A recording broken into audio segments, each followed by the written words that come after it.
चलो बच्चों, चलिए प्रश्न को पढ़ते हैं और समझते हैं। दो संख्याओं का महत्तम समापवर्तक 145 है तथा उनका लघुत्तम समापवर्ती 2175 है। यदि एक संख्या 725 है तो दूसरी संख्या ज्ञात कीजिए।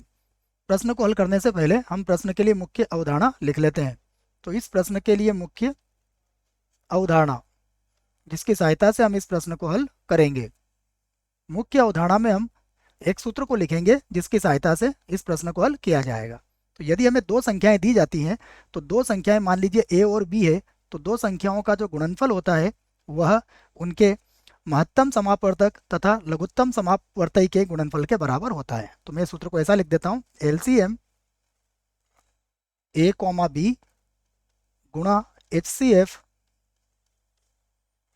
ए कॉमा बी। तो ए और बी का एचसीएफ, ए और बी का एलसीएम बराबर होगा दोनों संख्याओं के गुणनफल के। इसी सूत्र की सहायता से हम इस प्रश्न को हल करेंगे। अब हमें क्या दिया है, देखिए जो हमें दिया है हम उसे लिख लेते हैं। तो हमें दिया है,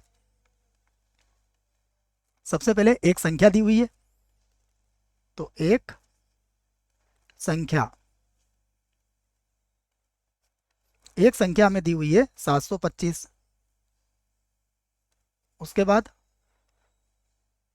हमें लघुत्तम समापवर्ती भी दिया है, अर्थात लसा दिया है। ये दिया हुआ है आपको 2175। उसके बाद महत्तम समापवर्तक भी दिया है, जिसको हम संक्षेप में मस लिख सकते हैं। यह है 145। अब हमें दूसरी संख्या ज्ञात करना है, तो हम लिख लेते हैं माना माना दूसरी संख्या, दूसरी संख्या x है। हमने दूसरी संख्या को x मान लिया है। अब हम यहाँ पर जो सूत्र हमने मुख्य अवधारणा में लिखा है इसी का प्रयोग यहाँ पर करेंगे। तो अब देखिए, हम जानते हैं, हम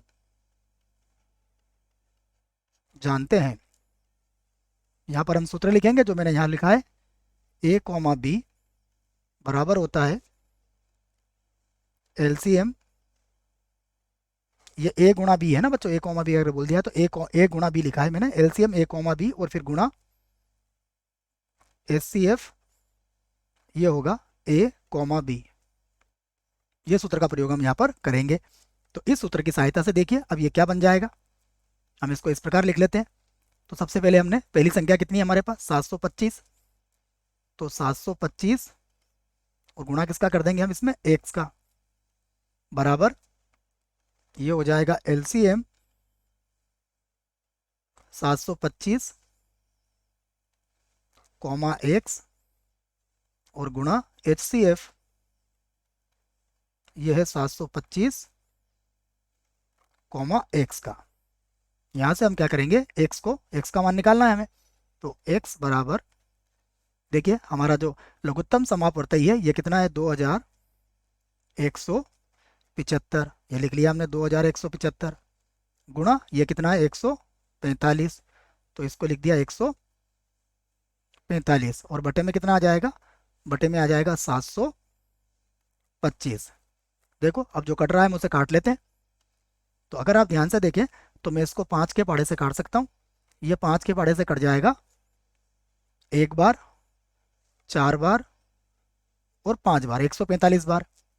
और ये 5 के पहाड़े से देखिए कितनी बार कटेगा, सबसे पहले 4 बार पहाड़ा बोलोगे आप, उसके बाद फिर बोलोगे 3 बार तो 15 आ जाएगा, और फिर 5 बार बोल दोगे बच्चों, तो फिर 145 से 145 भी कट जाएगा।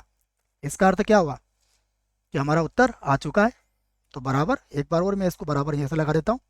देखिए 735 ही बचा है, बाकी तो सभी कट गया। सॉरी बच्चों, 700 नहीं 435 बचा है, तो 435 यही हमारे प्रश्न का क्या होगा, उत्तर होगा। आशा करता हूँ बच्चों आपको इस प्रश्न का उत्तर समझ में आया होगा। धन्यवाद।